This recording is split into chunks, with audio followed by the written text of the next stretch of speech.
Relationship expert Bela Gandhi of Smart Dating Academies here with some tips and some tricks leading up to February the 14th. And some people spend months on a dating app without any success at all. So, Bella, let's start off. What is your advice for setting up the profile? Because I guess that's probably the most important thing off the bat.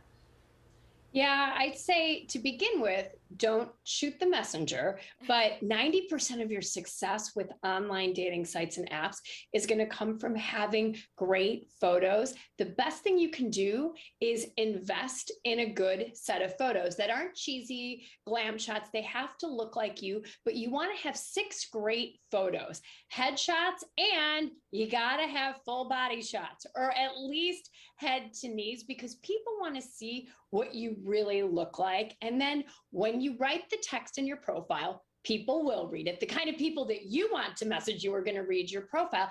Be positive, be fun, be specific, throw in like cocktail party conversation starters when you're writing your text, and then be on 1 to 2 apps max. If you're on 5, 8 apps and you're like, I'm not having success, you need to slim it down to 1 or 2, or you'll have dating ADHD. You'll be all over the place. That's like a full-time job at that point, right? Yes. Seriously. Right, Yes. to keep track of all of them. Now, Bella, we know that during the pandemic, when a lot of us were isolating, these dating apps just kind of surged. And during that time, we also noticed that there were some dating dangers on those apps. So what are some like red flags that you say that we should look out for?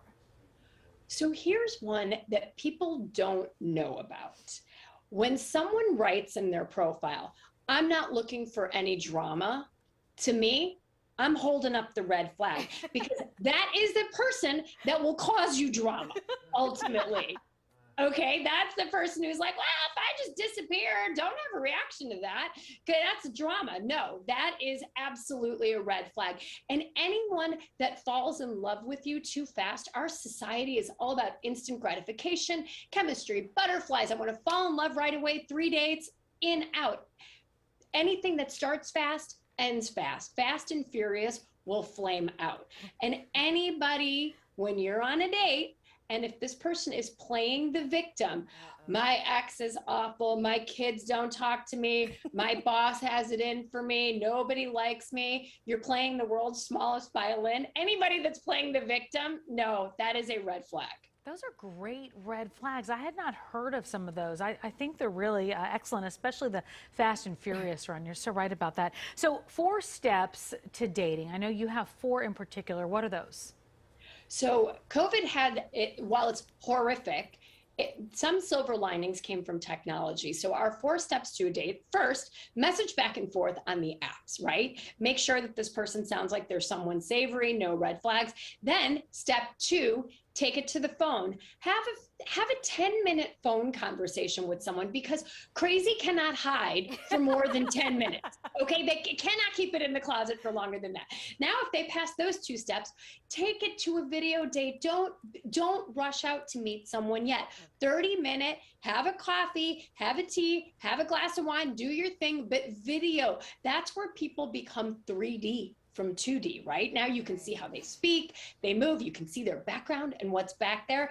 And now if they pass step 3, then you can agree to meet them out for a real date. You don't want to zhuzh yourself up, Uber, and spend 2 hours on a date with someone that may not look like their photos, or where you walk in, you're like, oof, there's 5 red flags here. Video helps to make things efficient. I like the video concept because you can see the actual person, make sure it's not a catfish, and also make sure they're not an extreme hoarder with everything in the background. Right, make sure that there's no spouse in the background. Yes, Oh, that part. That's rough. So Bella, there's this new dating strategy you're talking about, hardballing. What exactly is that? So after 2 years of being quarantined, singles, 48% of American adults are single, and people have had time to really self-reflect. So over 2/3 of singles surveyed by Match say that they want a serious, committed, long-term relationship. And along with that, people are hardballing. And that means you're put out there what you want. On the second date or the third date, just say, this seems great, and I know we're getting along. I'm looking for a real relationship that could potentially lead to marriage, or whatever your goals are, put it out there. I see people that will say, well, I was waiting for 2 years to see if we would live together, and then the plug was pulled. It's like, put it out there right away. And if that's too much for that person, so be it. That is not the lid to your pot. Oh, you know what? It's so true, because I think for a long time the advice was don't scare anybody. Don't scare anyone and tell them what you want. And now there's no more time for games. Be I feel intentional. like absolutely. Oh, Bella, thank you so much. Always good to see you. I love your tips, though. You've got some really good ones because they're really well thought out.